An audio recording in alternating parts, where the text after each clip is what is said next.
Hey everyone, welcome back for another deep dive. Today we're going to be talking about the concerto. A great choice. It's a fascinating musical form. It really is. And to help us unpack centuries of the concerto, we'll be using episode 18, The Evolution of the Concerto, from Bach to Bartok from the Classical Crescendo podcast, as a guide. Yeah, they did a really good job of tracing the concerto's journey from the Baroque period all the way to the 20th century and beyond. Lots of interesting insights. Yeah, it's amazing to think how this musical form evolved along with changing artistic styles and cultural shifts. Totally.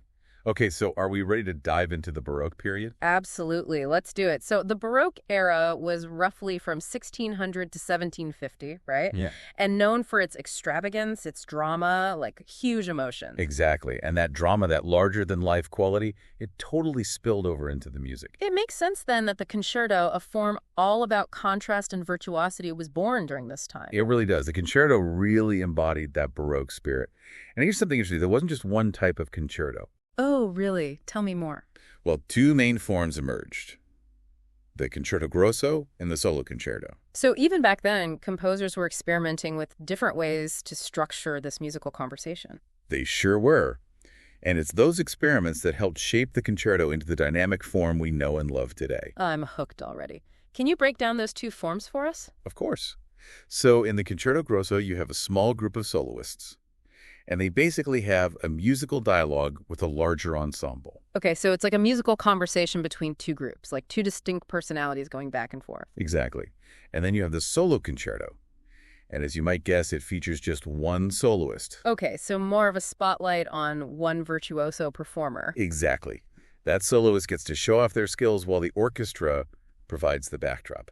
I can already see how those two forms would have captivated audiences. I mean, who wouldn't be drawn to that kind of musical excitement? So were there any composers who really defined the Baroque concerto? Any big names who helped shape the genre? Oh, absolutely. When we talk about Baroque concertos, one name immediately springs to mind: Antonio Vivaldi. Ah, Vivaldi, the Red Priest. I've heard that name. And for good reason. This guy was like a concerto composing machine. He wrote over 500 concertos. It's just mind-boggling. 500 concertos. That's unbelievable. Okay, so he was clearly passionate about this form. Did Vivaldi's concertos follow any particular structure? He played a huge role in standardizing the three-movement structure that we hear in concertos today. Fast, slow, fast. Makes sense. You got to have that contrast to keep things interesting. Exactly. You've got that energetic opening movement, then a slow and expressive middle movement, and then you finish things off with a lively, fast-paced finale. A three-course meal for the ears. I love it. Okay, so Vivaldi's output was massive, and he helped solidify that three-movement structure. Anything else that made him stand out? Well, his most famous work, The Four Seasons, is a fantastic example of program music. Oh, yeah. Program music. Music that tells a story, right? Exactly. In The Four Seasons, Vivaldi musically depicts, well, the four seasons. From the birds chirping in spring to those icy winter winds, he captures it all. It's amazing how music can transport us to different places and times. Okay, so Vivaldi, check. Any other major Baroque figures we should know about? Oh, for sure. We can't forget about Johann Sebastian Bach. Oh, Bach, of course. His contributions to music were just enormous. Absolutely. And when it comes to the concerto, his Brandenburg concertos are like the gold standard for the concerto grosso form. I've heard of those. They're incredibly complex, right? Like mind-bending counterpoint. Exactly. It's like he wove together all these intricate melodies to create this rich musical tapestry. And Bach wasn't afraid to recycle either. Didn't he repurpose some of his violin concertos for the keyboard? He did. He was a master of taking existing material and transforming it into something completely new and brilliant. It's incredible, really.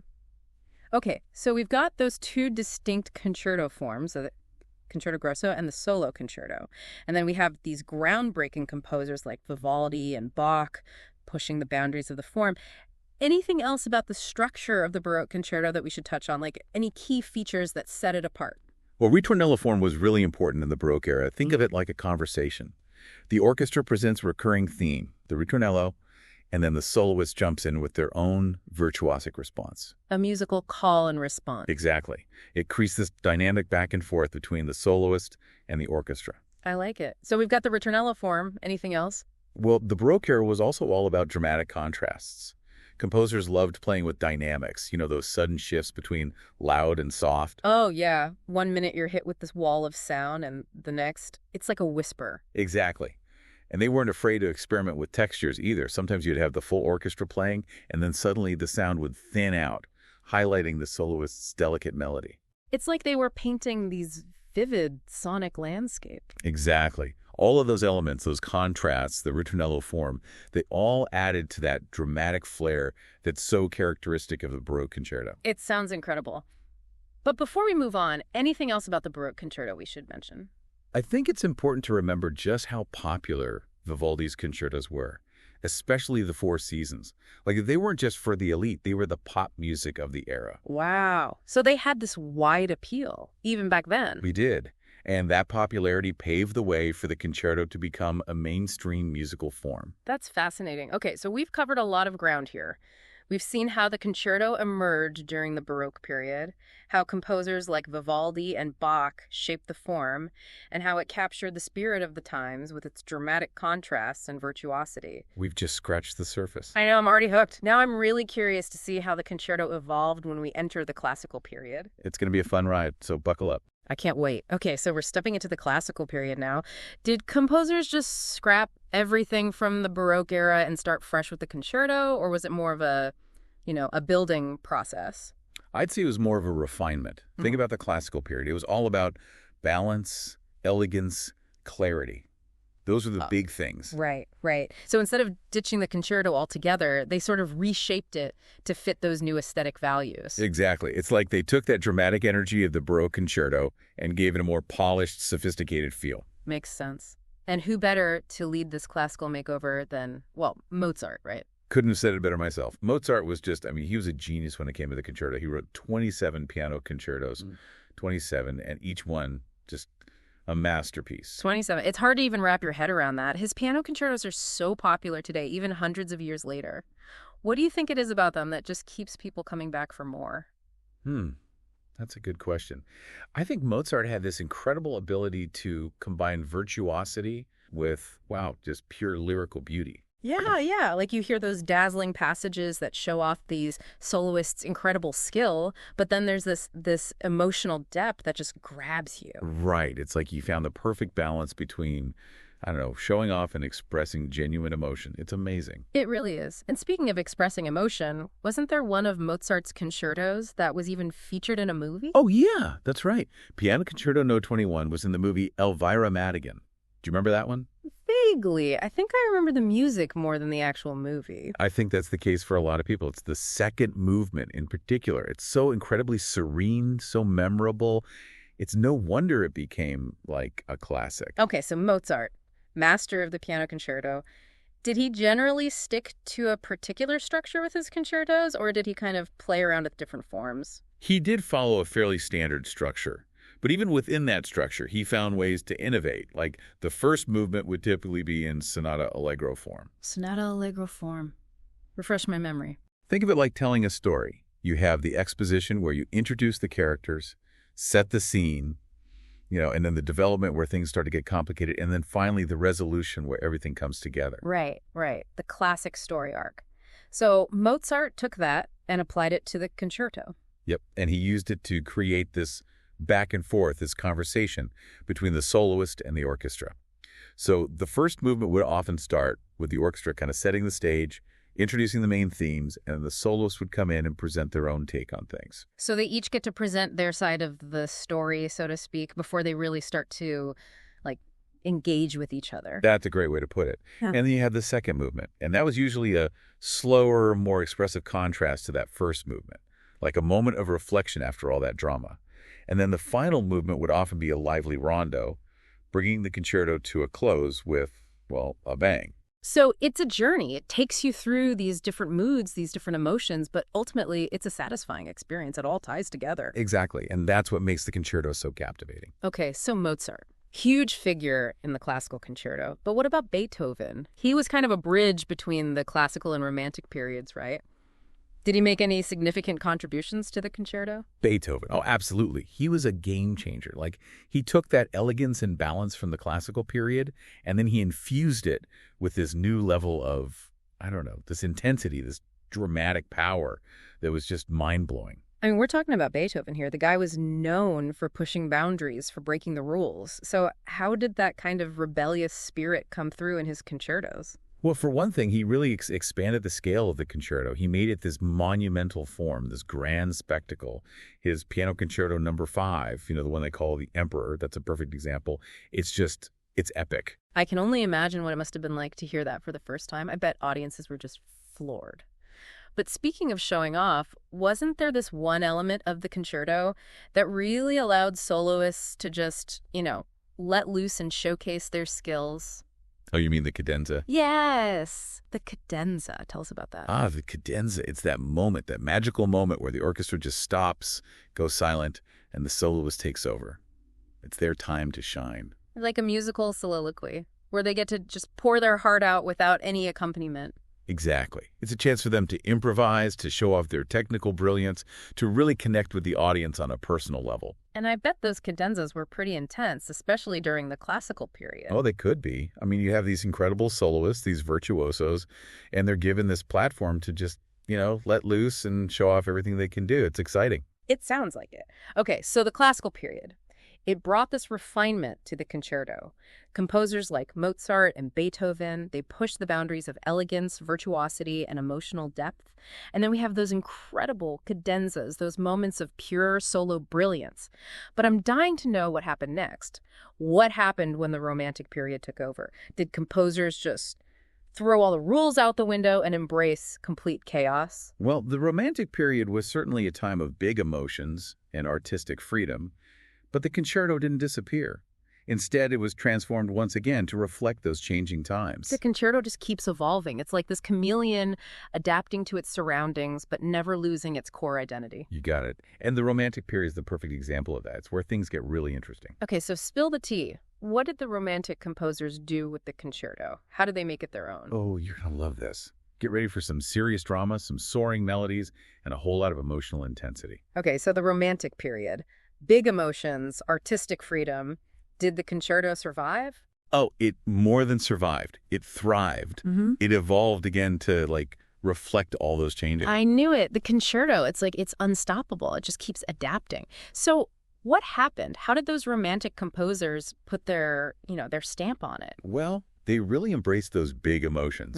Love, longing, national identity, even the power of nature. All that stuff found its way into the concerto. So instead of shying away from emotions, they just dove right in. Exactly. They wanted to express those personal struggles, those triumphs, everything. And their music reflects that. Yeah, it makes sense. Think about all the art and literature from that time. It was a period of such intense creativity. So how did all this emotion, how did that translate to the concerto? Well, let's take Felix Mendelssohn, for example. Right. His violin concerto in E minor, that's a prime example of, Romantic lyricism and innovation. I've heard that one. It's beautiful. It really is. It's full of these soaring melodies, and there's so much emotion in it. And he even, broke with tradition a bit. Oh. Well, in his violin concerto, the soloist enters right at the beginning. Whoa. No waiting around for the big entrance. Nope. Straight to the heart of things. And he did something else really cool. He connected all 3 movements. All 3. So it's just this one continuous flow of music. Exactly. No breaks, no pauses, just this seamless stream of emotion and musical ideas. It's amazing. Wow, I need to listen to that one again. Okay, so Mendelssohn, check. Any other composers who really nailed that Romantic concerto vibe? Oh, tons. Frédéric Chopin, for instance, the piano master himself. Chopin, yeah, his music is so, dreamy and expressive. Right. And his concertos are all about that lyrical beauty, those intricate piano lines. The orchestra kind of takes a back seat. It's almost like the piano is, singing, pouring its heart out. That's a great way to put it. It makes you feel things, for sure. Did any other Romantic composers take that approach, where the piano was, front and center? Well, Johannes Brahms took a slightly different path. Brahms. I love Brahms. So what did he do? Well, his concertos have this more symphonic quality to them. The orchestra, it's not just there for backup. It's more like an equal partner, Okay, interesting. So it's less about the piano stealing the show and more about, a true collaboration between the soloist and the orchestra. Right, exactly. They're both working together to create this incredible emotional landscape. And his Piano Concerto number 1, that's a great example. I need to check that one out. You should. It's amazing. And there's actually a really personal story behind it. Brahms wrote it after the death of his friend, Robert Schumann. Oh, wow. So it's like this musical expression of grief, of loss, of resilience, all rolled into one. Pretty much. It's a powerful piece of music. I bet it is. Okay, so we've got Mendelssohn, Chopin, Brahms, all bringing those romantic vibes to the concerto. Any others we should mention? Oh, we can't forget Tchaikovsky. Tchaikovsky, of course. Drama king. Right. His concertos are known for their intensity, their big melodies. They just grab you and don't let go. I know exactly what you mean. It's like a roller coaster ride of emotions. Exquisite tenderness 1 minute, then just raw passion and despair the next. Exactly. Tchaikovsky, he was a master at capturing the whole spectrum of human emotion in his music. And he pushed those soloists to their limits, too. Those concertos, they're not for the faint of heart. I can imagine. Okay, so the Romantic composers, they really took the concerto and ran with it, didn't they? They poured their hearts and souls into it, infused it with their own experiences, their emotions. They did, and that's what makes the Romantic concerto so compelling. It's personal, it's intense, it's unforgettable. It really is. But what about the 20th century? I mean, that was a time of huge change, right? Did the concerto make it through all that upheaval? It did. But of course, it evolved yet again. This concerto, it's like a musical cockroach. You just can't kill it. It's pretty resilient. But seriously, the 20th century was a wild time for music. Composers were experimenting with new sounds, new rhythms, challenging audiences in all sorts of ways. So what happened to the concerto? Did it get a 20th century makeover? It did. Some composers, like Rachmaninoff, they held on to their romantic roots. His Piano Concerto No. 2, that's a great example. It's full of lush melodies and tons of emotion. So even in the midst of all that experimentation, there was still room for beauty and emotional expression in the concerto. Absolutely. Rachmaninoff proved that you can embrace new ideas without abandoning those core elements of melody, harmony, and emotion. But I bet other composers were itching to push the boundaries a bit further, to really experiment with the concerto form. Oh, for sure. Béla Bartók, for instance. He was fascinated by folk music, and he incorporated those unique rhythms and harmonies into his concertos. So it's like he took the traditional concerto and injected it with this raw, earthy energy. Exactly. His concertos, they're full of surprises, unexpected twists and turns. He really stretched the boundaries of what concerto could be. I love it. And wasn't there a composer who used the concerto to express his pretty complicated relationship with the Soviet authorities? Ah, you're thinking of Dmitri Shostakovich. Yeah. I remember reading about him. His music was full of hidden meanings, right? Like he couldn't speak out directly, so he used his music to kind of like poke at the establishment. That's right. His concertos are full of satire, irony, even a sense of unease, reflecting his own struggles living under an oppressive regime. Wow, that's heavy stuff. So even in a time of political oppression, he found a way to make the concerto his own, to make it a platform for his own expression, even if it was veiled in layers of musical complexity. Exactly. It just goes to show you the power of music to communicate on so many different levels. It's incredible. We've covered so much ground today. We've seen how the concerto has evolved over centuries, how it's reflected changing artistic styles, cultural trends, political climates. It's amazing to think that this one musical form could be so versatile, so adaptable. It really is. And the best part is, it's still going strong. Wait, really? So the concerto, it's not just a relic of the past, it's still relevant today? Totally. Composers are still writing concertos today. They're blending influences from different genres, experimenting with new technologies. The concerto is alive and well, and it's still evolving. That is so cool. I love that. It means this musical conversation, it's still going on. It is. And who knows what the future holds for the concerto, what new sounds, what new ideas will emerge. It's exciting to think about. It really is. This has been an amazing journey. We started way back in the Baroque era, and we've traveled through time, witnessing the evolution of the concerto. I'm honestly blown away by its versatility, its ability to adapt, and its enduring power to connect with audiences. Me too. And I hope our little deep dive has inspired you to explore the world of concertos even more. There's a whole universe of concertos out there waiting to be discovered. From the dramatic masterpieces of the Baroque era to the emotionally charged works of the Romantic period and the innovative experiments of the 20th century and beyond, there's something for everyone. So keep listening, keep exploring, and keep those musical conversations going.